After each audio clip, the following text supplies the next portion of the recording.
Hi ho, Rasa. Hello, Dad. How you doing? Good. Glad to hear it. Are you ready to know everything? Yes, I am. Let's do it.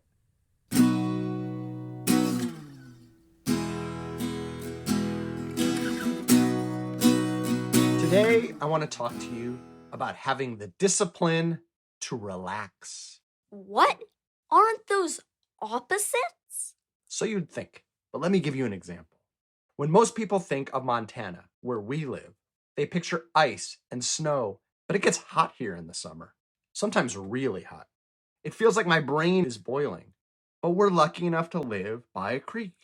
And that creek is calm and deep enough to sit in. And when I'm hot and I go sit in the creek, I feel so much better immediately. But something often stops me before I can get in. It's because I'm cranky and miserable. I don't want to go sit in the creek.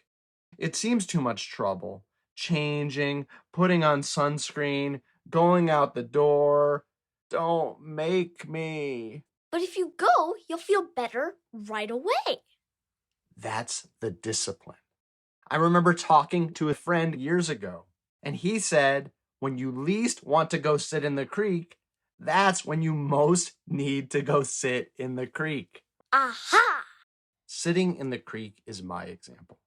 For someone else, it might be going on a walk. For someone else, it might be taking a nap. For others, it might be calling a friend or even just taking 2 or 3 deep breaths. Have the discipline to take care of yourself. When you least want to relax, that's when you most need to relax. I love sitting in the creek.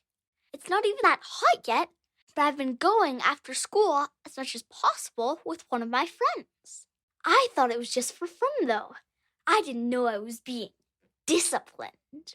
Someday, you'll be stuck home sweaty and bored. The discipline will be getting up and going out to knock on your friend's door then. So when I'm drained, it's worth the extra effort to find a way to feel better. One way or another, yes. Well, the creek can get crowded. This summer, I'm going to keep a whole shelf of the fridge free for water balloons, just in case.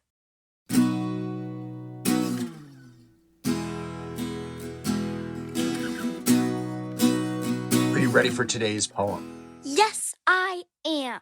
What is it? Meeting at Night by Robert Browning. The gray sea and the long black land, and the yellow half-moon large and low, and the startled little waves that leap in fiery ringlets from their sleep, as I gain the cove with pushing prow and quench its speed in the slushy sand.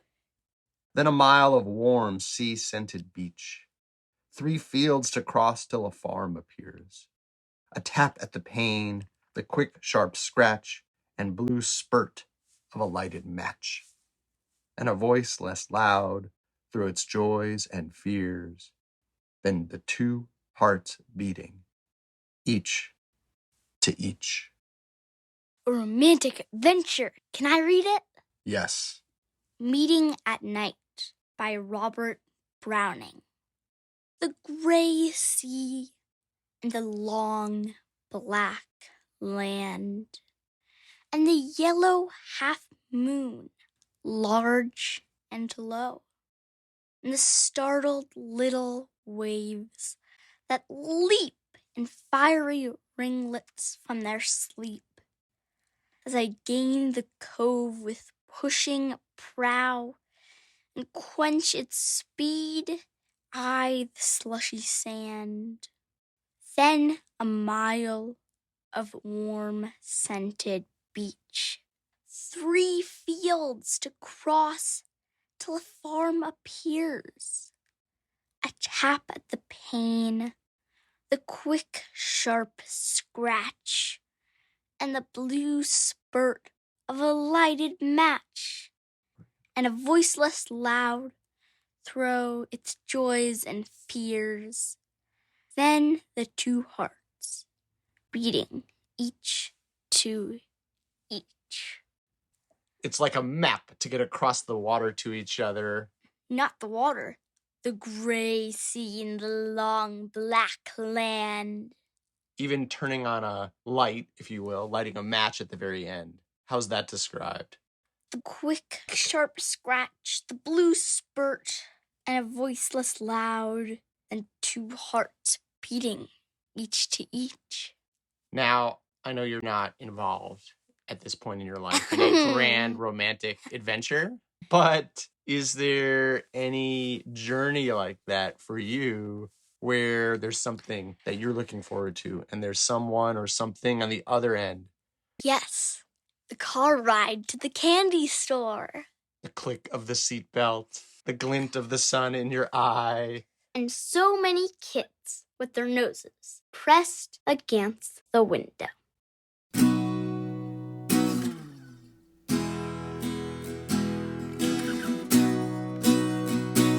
Last segment of the show. Do you have a vexing question for me? Yes, I do. It comes from Demarian in California. Demarian's vexing question is, how did COVID-19 start? A stumper. It's all on our mind, but do we know the very beginning of the story? I better get to it. Yeah, I can't wait to find out.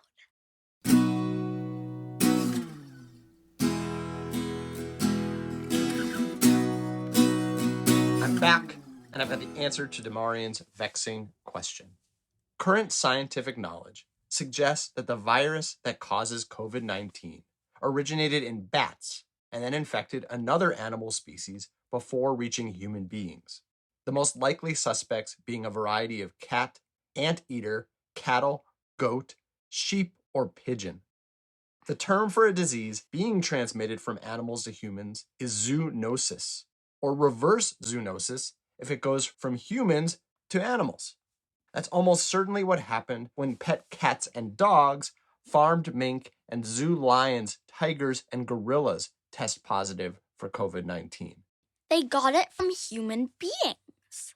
And it's why veterinary scientists are developing vaccines for animals too. Either both human beings and other animals are safe and healthy, or no one is. Well said.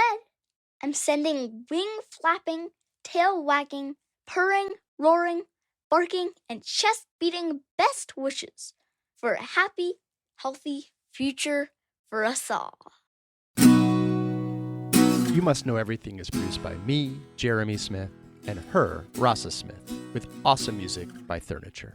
Learn more and submit your own vexing questions at our website, youmustknoweverything.com. Subscribe via Apple Podcasts, Android, Spotify, or however you like to listen, and hear dozens of previous episodes for free. Please rate, review, and share the show with friends. And please join us next time for everything you need to know.